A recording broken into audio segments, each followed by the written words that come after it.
Hello friends, बहुत बहुत स्वागत है आप सभी का एक बार फिर से सरकारी हट में। तो इस वीडियो में हम लोग बात करने वाले हैं पैरामेडिकल कोर्सेज़ के बारे में। यानी कि आप सभी को पता है कि एचएनबीयू में जो है आपका एंट्रेंस एग्ज़ाम के लिए एप्लीकेशन फॉर्म आ चुके हैं, चाहे वो पैरामेडिकल कोर्स हो या फिर नर्सिंग कोर्स हो, तो दोनों के लिए जो है एप्लीकेशन फॉर्म रिलीज़ हो चुके हैं। ठीक है, तो मैं आप सभी से एक रिक्वेस्ट करूंगा कि आप अभी फॉर्म बिल्कुल भी ना भरें जब तक आपके सारे डाउट्स जो हैं वो क्लियर ना हो जाए। ठीक है, और कोई भी आपको अलग से डाउट होता है तो आप मुझे कमेंट सेक्शन में ज़रूर बता सकते हैं।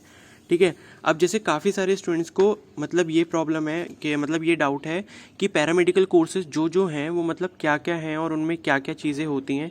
मतलब उनको समझ नहीं आ रहा कि बीपीटी क्या होता है, बीएमएलटी क्या होता है, ठीक है, बीओटीटी क्या है। तो ये सारी इन्फॉर्मेशन जो है मैं इस वीडियो में आपके लिए लेकर आया हूँ। तो प्लीज़ आप सभी लोग से ये रिक्वेस्ट है कि वीडियो को एंड तक देखना, ताकि आपको इसकी एकदम क्लियर कट इन्फॉर्मेशन मिल पाए।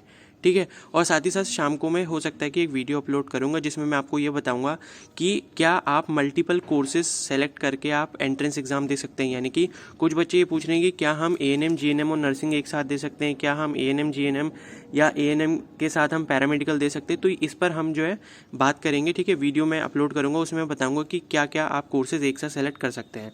ठीक है, तो अब ये वीडियो में देख लेते हैं कि मतलब पैरामेडिकल कोर्सेज क्या क्या हैं। ठीक है, तो क्या क्या कोर्सेज हैं और किस कोर्स में क्या सीखने को मिलेगा आपको, हम लोग ये देखने वाले हैं। और किसका क्या स्कोप है, क्या जॉब अपॉर्चुनिटीज़ हैं, इसके बारे में बात करेंगे। ठीक है, और फिर लास्ट में बात करेंगे कि नर्सिंग या पैरामेडिकल में से कौन सा ज़्यादा बेटर है आपके लिए। ओके, तो चलिए पहले स्टार्ट करते हैं बीएससी एमएलटी से। ठीक है, इसे बीएमएलटी भी बोलते हैं या दूसरा नाम इसका है बीएससी एमएलटी। तो बीएससी एमएलटी का मतलब है BSc in medical lab technology. ठीक है, तो इसमें क्या होता है, इस कोर्स में आपको पढ़ाया जाता है मतलब biochemistry, microbiology, physiology, human anatomy, pathology, biomedical waste management, ये सारे सब्जेक्ट्स हैं इसके, ये पढ़ाए जाते हैं। तो इसमें बेसिकली आपको जो सिखाया जाता है वो सिखाया जाता है कि टेस्टिंग का काम कैसे होना है। यानी कि जैसे आपने लैब टेक्नीशियन देखा होगा, ठीक है, जो ब्लड टेस्टिंग वगैरह करते हैं, ये सारी चीज़ें करते हैं और आपको रिपोर्ट्स देते हैं। तो ये सारी जो सीखने की चीज़ें हैं ये आपको बीएससी एमएलटी में मिलती है, यानी कि मेडिकल लैब टेक्नोलॉजी। ओके, मतलब बेसिकली ये पैथोलॉजी से रिलेटेड है, यानी कि पैथोलॉजी या जो लैब टेस्टिंग होती है ब्लड की, तो उन सब चीज़ों से रिलेटेड है इस कोर्स। तो ये जो कोर्स है वो आपका 3 साल का होता है और हर साल में आपके 2 सेमेस्टर होंगे। और इससे जो आपको जॉब अपॉर्चुनिटीज़ आगे मिल सकती है वो है जैसे कि lab technician, lab technologist, laboratory managers, supervisor और health and safety officer consultant. इस तरीके की जो है आपकी जॉब अपॉर्चुनिटीज़ हो सकती हैं। आपको गवर्नमेंट सेक्टर में भी मिल सकती हैं और आप अपना प्राइवेट काम भी कर सकते हैं या किसी प्राइवेट हॉस्पिटल या प्राइवेट लेबोरेटरी में भी काम कर सकते हैं। और ये काफ़ी अच्छा कोर्स है। ओके, बात करते हैं अगले कोर्स की, वो है हमारा बीएमआरटी, जो आपके एचएनबीयू में दे रखा है। तो इसके एडमिशन के लिए मतलब आप इसका भी फॉर्म भर सकते हैं। मतलब ये जो मैं कोर्सेज बता रहा हूँ ये सारे फॉर्म अवेलेबल है एचएनबीयू में। ओके, तो ये है bachelor in medical radiotherapy technology. इसमें बेसिकली होता ये है कि आपको रेडियोग्राफी करना सिखाया जाता है। रेडियोग्राफी यानी कि जैसे कि आपने सीटी स्कैन देखा होगा, एमआरआई देखा होगा, एक्सरे देखा होगा, अल्ट्रासाउंड देखा होगा, तो ये सारी जो फील्ड है वो इसके अंदर आती है, रेडियोग्राफी के अंदर। तो ये जब आप कोर्स करते हैं तो आपको ये सारी चीज़ें जो हैं सिखाई जाती हैं कि उसका प्रॉपर प्रोसीजर क्या होता है, रिपोर्ट्स कैसे पढ़ते हैं, रिपोर्ट्स में अगर ऐसा है तो क्या होगा। तो ये सारी चीज़ें जो हैं आपको इसमें सिखाई जाती हैं। और इसकी जो जॉब अपॉर्चुनिटीज़ हैं, यानी कि आप जो करियर बना सकते हैं वो आप रेडियोलॉजिस्ट में बना सकते हैं। Radiology technician, radiology assistant, ultrasound technician, MRI technician, CT scan technologist. ठीक है, तो ये काफ़ी ही अच्छी ब्रांच है और इसका स्कोप भी काफ़ी अच्छा है फ्यूचर में। और ये भी आपका 3 साल का होता है और हो सकता है एचएनबीयू हो सकता है कि मतलब 1 साल की आपको इंटर्नशिप भी दे सकती है। इसके बारे में मुझे कंफर्म नहीं पता है, लेकिन कोर्स जो है वो 3 साल का ही है। ओके, बात करते हैं बीएससी ऑप्टोमेट्री की। ठीक है, तो बीएससी ऑप्टोमेट्री में आप सभी को जैसे अगर नहीं भी मालूम है तो मैं बताता हूँ कि इसमें होता है आपका inspection and related medication for eyes, यानी कि आइज़ से रिलेटेड जितनी भी चीज़ें हैं उसकी स्टडी। ठीक है, और मतलब जो भी चीज़ें होती हैं तो आप ऑप्टोमेट्रिस्ट बन सकते हैं मतलब इस कोर्स को करके। ओके, मतलब आइज़ को चेक करना, उनमें मतलब जो भी लेंसेज यूज होते हैं उनके बारे में पढ़ाई करना।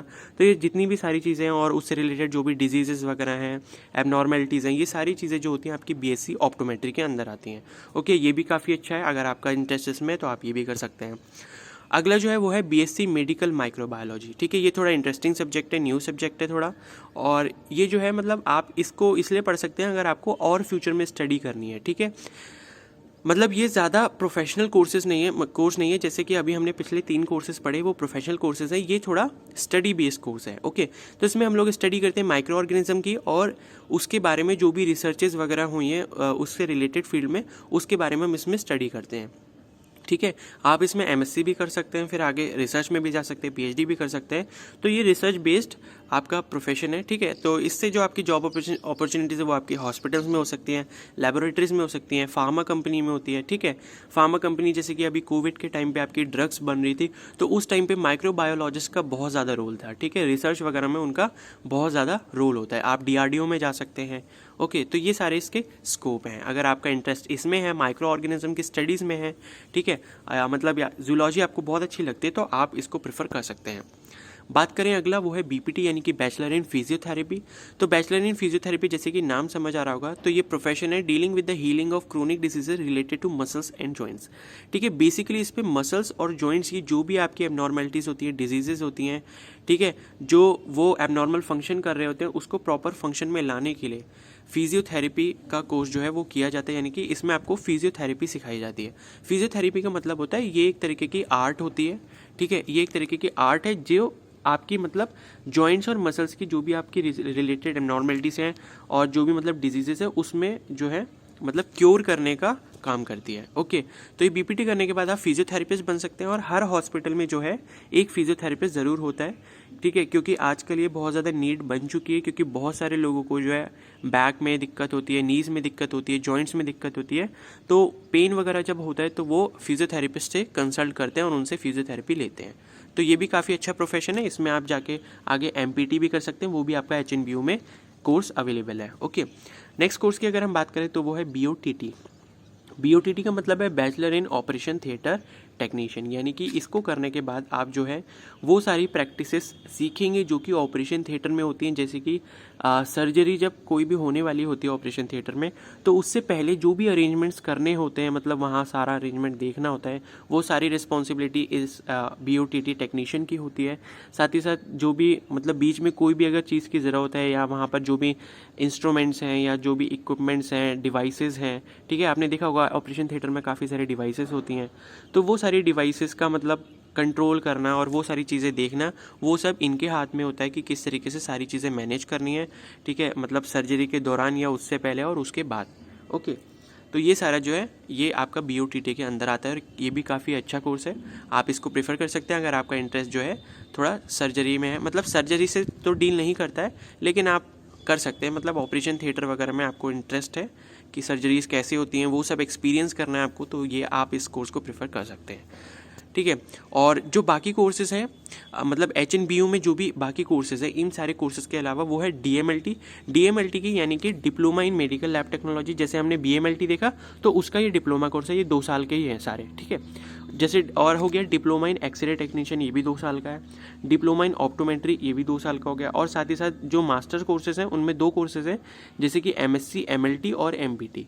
तो मेडिकल लैब टेक्नोलॉजी में अगर आप अपना करियर बनाना चाहते हैं तो यहाँ से आप बीएमएलटी करके फिर जो है आप एमएससी एमएलटी भी कर सकते हैं, ठीक है। मतलब मास्टर्स तक आपको कहीं बाहर जाने की ज़रूरत नहीं है। और अगर आप बीपीटी कर रहे हैं तो आप एमपीटी भी यहीं से कर सकते हैं, ठीक है। तो ये सारे कोर्सेज थे, तो मैंने आपको इनके बारे में अच्छे से बताने की कोशिश करी। और फ़ीस के बारे में अगर मैं बात करूँ तो देखो फ़ीस यहाँ पर बिल्कुल भी ज़्यादा नहीं है।